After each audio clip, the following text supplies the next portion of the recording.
et à tous, c'est Dequinho et donc aujourd'hui on se retrouve dans un nouveau tutoriel pour vous montrer comment créer votre source Cydia et y mettre des paquets dessus. Donc ce tutoriel va se dérouler en deux parties plus exactement. Une première partie où je vais montrer comment créer la source Cydia donc pour héberger vos paquets. Donc ça va être la première partie, hébergement des paquets.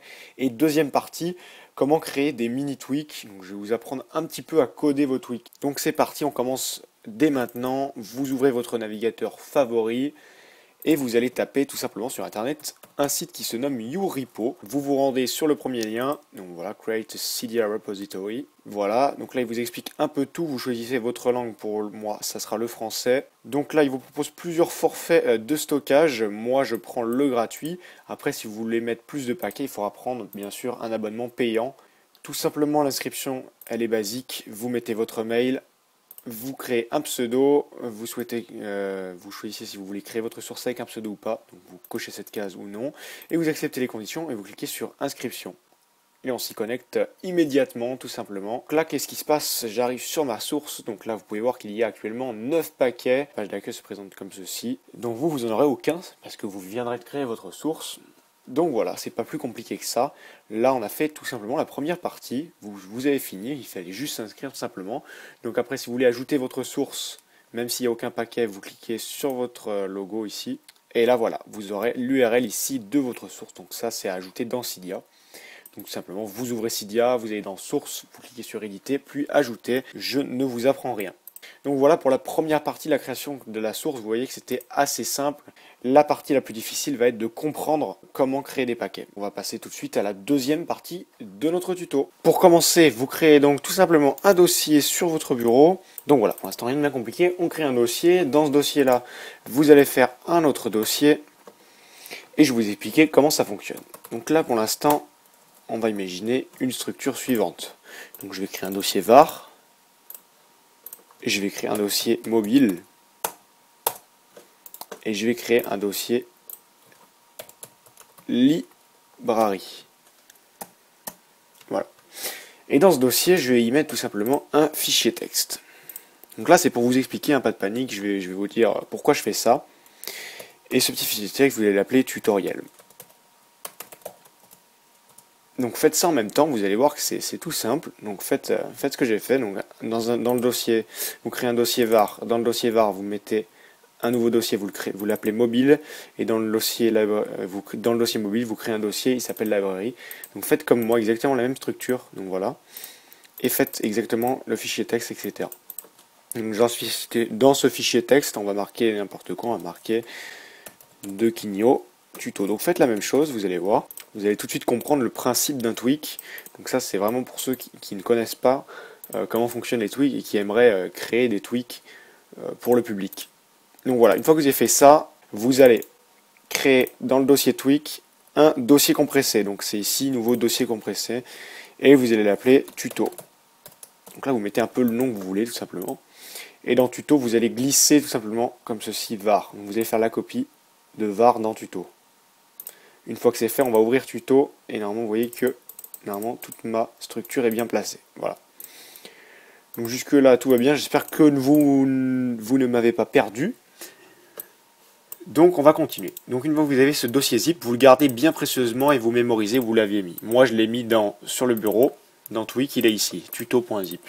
Donc on retient tout simplement. Une fois que vous avez fait ça, vous allez à nouveau vous rendre sur yourepo.com. Vous arrivez sur votre source, donc rien de plus banal. Vous aurez 0 paquet ici. Vous cliquez sur le petit bonhomme ici. Et là, vous avez plein d'options, donc paramètres de la source, etc. Les statistiques. Nous, ce qui va nous intéresser, c'est gérer vos paquets ici. Vous cliquez. Et là, on se retrouve dans une gestion de paquets. Donc vous, pareil, il n'y en aura aucun exactement ici. Donc 0 paquet. Mais c'est tout à fait normal. Vous allez donc ensuite cliquer sur Ajouter. Donc c'est pour ajouter un nouveau paquet. Et là, vous allez cliquer ici pour créer un paquet depuis un fichier .zip. Vous cliquez là, tout simplement. Et là, vous allez parcourir. Et vous allez sélectionner tout simplement donc le fichier zip qu'on a créé tout à l'heure qui s'appelle tuto.zip. Simplement, vous l'ouvrez et vous l'ajoutez à la source. Donc là voilà, vous atterrissez sur cette page, donc en même temps vous voyez comme ça comment créer un paquet, comment en ajouter un. Donc voilà, ça répond à beaucoup de vos questions, comme vous avez été nombreux à me demander de faire cette vidéo. Donc nom, vous allez l'appeler tutoriel. Catégorie, donc vous mettez ce que vous voulez. Donc si vous avez créé un jeu, vous allez mettre un jeu. Moi, je vais mettre que c'est un add-on. La version, vous mettez 1.0 par défaut, toujours la plus basse. L'auteur, c'est vous. Donc vous mettez votre nom. La description, vous décrivez ce que ça fait. Donc là, moi je vais marquer. Ensuite, donc là vous avez l'état en ligne ou hors ligne. Donc on va le mettre en ligne. Et vous choisissez si vous voulez le rendre privé ou public. Moi je le rends public, en ligne public. C'est parfait, on sauvegarde tout ça. Votre paquet a été mis sur votre source. Donc voilà, vous avez tout simplement mis un paquet. Donc qu'est-ce qu'il va faire ce paquet? Nous allons le voir maintenant. Pour cela, on ouvre Cydia. Vous allez donc sur votre source tout simplement. Et on va tout simplement installer notre paquet tutoriel. Donc on fait installer, puis confirmer tout simplement.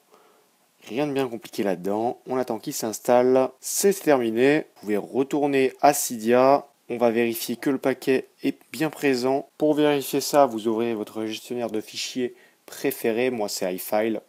Et on va se rendre tout simplement là où on avait indiqué le paquet, donc dans var. Puis ensuite, c'était mobile. Donc c'est ici. Et puis dans librairie. Donc voilà, c'est les dossiers qu'on avait fait. Je ne sais pas si vous vous souvenez. Et on va descendre tout simplement tout en bas et on va chercher notre fichier texte et normalement, magique, on a ici tutoriel.txt. Si je l'ouvre, c'est exactement ce qu'il y avait marqué lors de mon tuto, lors du début, quand j'ai marqué lors de la première partie. Donc voilà, vous avez créé un tweak sans le vouloir. Alors explication pour ceux qui n'ont pas compris, qu'est-ce qui s'est passé? Votre iPhone, comme vous le voyez ici, est composé de plusieurs fichiers. Ce sont des fichiers système. Là, tout ça, c'est le système. Si je supprime un de ces fichiers, mon iPhone est bon pour partir à la poubelle. Les tweaks, comme vous venez de le voir, vont en fait tout simplement modifier le système. Donc modifier ces dossiers. Dans le dossier qu'on a créé, on a appelé le premier dossier var. Eh bien, ce dossier var, il existe. C'est vraiment un vrai dossier dans le système qui existe. Donc simplement, qu'est-ce qu'il a vu le tweak? Le tweak a dit var, on va aller dans var. Ensuite, le tweak dit mobile, on va dans le dossier mobile réel qui existe. Ensuite, le tweak dit librairie, on va dans le dossier librairie qui existe. Et ensuite, j'ai créé un fichier texte.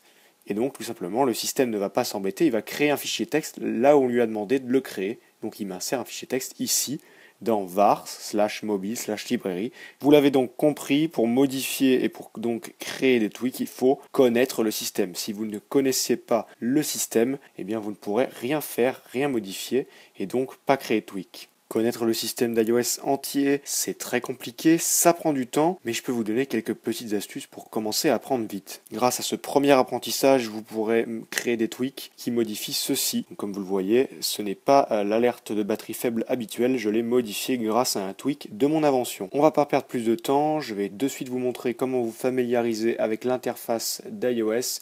Donc vous téléchargez iFile et vous ouvrez iFile. Donc là on arrive, on est à la racine. Donc déjà première chose de base à connaître. Donc le slash ici, c'est là où vous trouvez. Vous êtes donc à la racine quand il n'y a rien derrière. Deuxième chose à connaître. Application ici, vous voyez qu'il est en bleu. Si je descends ici, user est en bleu, var bleu, temp bleu. Donc pourquoi tous ces fichiers sont en bleu? Tout simplement ce sont des liens.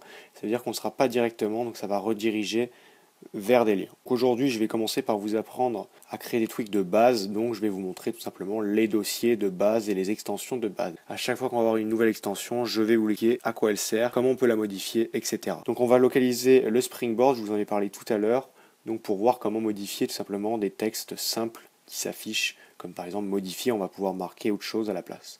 Donc mémorisez bien le répertoire où se trouve le Springboard, c'est parti.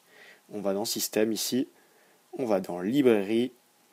Une fois dans librairie, vous descendez jusqu'à Core Service ici. Et là, une fois dans Core Service, vous descendez jusqu'à springboard.app. Donc là, hop, on s'arrête, nouvelle extension. Qu'est-ce que ça veut dire? Donc quand il y a .app, c'est tout simplement que c'est une application, c'est pas plus compliqué que ça. Donc le Springboard est considéré comme une application car elle va s'exécuter. Donc dans chaque .app, il faut savoir que dès que vous ouvrez un .app, vous avez la code signature. Donc qu'est-ce que le code signature? C'est la signature tout simplement de l'application qui autorise celle-ci à se lancer. donc je ne vais pas en parler aujourd'hui. Ce qui va nous intéresser, ce sont les fichiers iproj. Donc qu'est-ce que les iproj? Donc dès que vous allez voir .iproj, ne cherchez pas à comprendre, ça veut dire que c'est un fichier langue. Donc ça veut dire que ça va être en espagnol, en anglais, en français. Donc nous tout simplement on cherche donc notre langue et on cherche jusqu'à fr.iproj. Donc eh bien vous ouvrez tout simplement et vous êtes dans un fichier langue. Donc vous avez dedans les fichiers langue, vous avez tout le temps des .strings. Il va falloir vous familiariser, je sais que c'est assez difficile pour les débutants. Vous ne comprenez sûrement rien à ce que je raconte, mais vous allez voir, ça va vite venir. Donc iproj, fichier langue, app, .app, donc fichier d'exécution, et strings, donc ce sont les fichiers de texte qui vont s'afficher à l'écran, selon la langue qu'on a choisie. Si j'avais choisi anglais, et que j'ouvre un de ces fichiers, on va voir plein d'anglais dedans, et on va rien comprendre. Donc nous on est français, et donc on ouvre tout simplement springboards.strings ici. Donc je vais vous faire découvrir ce petit fichier qui est très intéressant. Donc vous allez l'ouvrir avec un éditeur de texte, on va tout de suite se familiariser avec. Donc on se retrouve dedans. Donc vous voyez que ça se structure de la même façon. Vous avez des guillemets et un égal. Après le égal, vous avez des choses marquées en français, donc des choses qui s'affichent selon l'état de l'iPhone. Vous voyez qu'il y a différentes choses. Arrêter l'alarme, faire glisser pour arrêter, faire glisser pour déverrouiller. Donc vous voyez lequel vous voulez, mais en tout cas ce sont des fichiers de texte. Donc voilà pour les .strings. Donc celui-là, c'est celui que vous allez le plus modifier pour la base, pour commencer. Donc tout simplement, comment rechercher une phrase du quotidien? Eh bien, vous faites une recherche dans ce grand fichier. Et par exemple, j'ai envie de modifier le mot modifier ici en haut. Je vais taper tout simplement mot. Donc là, oulala, modifier comme ceci. Et on va chercher. Voilà. Là, c'est marqué widget edit button modifier. Donc tout simplement, si je modifie et que je marque autre chose à la place de ce texte, et bien tout simplement, qu'est-ce que va faire l'appareil? Il va afficher autre chose à la place de ce texte. Voilà. C'est aussi simple que ça. Donc pour modifier une valeur, je vais vous montrer comment faire. Vous cliquez sur modifier ici. Et je vais vous apprendre à modifier une valeur. C'est-à-dire que si j'ai envie d'enlever le texte, je vais tout simplement retirer comme ceci. Il faut toujours laisser ceci dedans. Donc là, voilà, si vous voulez remarquer quelque chose, vous marquez n'importe quoi. Donc là, si je marque SD, FF, eh bien à la place de afficher, il y aura marqué ça dans votre système. Je ne sais pas si vous avez compris la technique, mais regardez, j'ai fait ça pour beaucoup de choses. Par exemple, pour le mot déverrouiller ici, on voit que j'ai marqué Hello Loïc à la place. Donc après, comment utiliser ce fichier texte comme Twixedia? Eh bien c'est tout simple. Vous allez aisément et tout simplement, bien sûr, au lieu d'indiquer un fichier texte comme on l'a vu tout à l'heure, vous allez indiquer le répertoire du Springboard et modifier celui-ci. Pour voir si vous avez bien compris et pour assimiler cette notion, nous allons faire ce Twixedia donc qui va modifier le mot, donc qui va modifier le fichier springboard.strings. Donc comme d'habitude, vous créez un nouveau dossier, on l'appelle Twig. Dans ce nouveau dossier, vous allez créer un dossier. Et là, on va commencer, c'est parti. Donc qu'est-ce qu'on avait dit? On est allé dans quel dossier tout à l'heure? On est allé dans Système. Donc on fait un dossier Système. Dans ce dossier système, vous créez à nouveau un nouveau dossier et vous créez un dossier librairie. Donc il faut exactement marquer comme les dossiers sont dans la racine et vous continuez comme ceci jusqu'à votre fichier cible. Donc système librairie, après c'était quoi? C'était core service. Vous rentrez dedans, dans core service, vous allez mettre autre chose, ainsi de suite. Donc je continue pour terminer. Springboard.app, n'oubliez pas de mettre les extensions. Ensuite on était à nouveau dossier fr.iproj. Et dans fr.iproj, il y avait ensuite tous nos dossiers. Donc voilà. Donc là, si j'applique ce tweak, qu'est-ce qui se passe? Eh bien rien, puisqu'il n'y a rien dedans. Le dossier est vide. Donc qu'est-ce qu'il faut faire? Il va falloir tout simplement récupérer le fichier strings de votre iPhone, le mettre sur votre ordinateur, le modifier sur votre ordinateur et le mettre exactement à cette place dans fr.iproj. Et après tout simplement, la technique est la même, vous créez le nouveau dossier, vous le nommez comme vous voulez et vous glissez dedans et vous pourrez ainsi de suite envoyer votre paquet sur le site YouRepo ici, tout simplement. Et quand vous allez installer le tweak, il va faire ce que vous lui avez demandé, il va aller dans Système, dans Library, dans Core Service, dans Springboard.app, dans fr.iproj, et il va remplacer Springboard.strings par celui que vous avez dit, etc. Donc c'est pas plus compliqué que ça, rien de bien compliqué là-dedans, il faut juste assimiler le principe. Une fois que vous avez compris comment fonctionne le système de racines, là, comme je viens de le faire, vous aurez tout compris, vous allez déjà faire pas mal de modifications. Donc déjà c'est bien beau d'écouter, mais il faudra surtout pratiquer si vous voulez vraiment apprendre à faire des tweaks. Pratiquez ce que je viens de vous faire, essayez de faire autre chose, essayez de modifier d'autres fichiers .strings, essayez de découvrir par vous-même aussi, ça peut aider. Et puis à force vous allez arriver, et vous allez arriver à maîtriser cette première notion de base.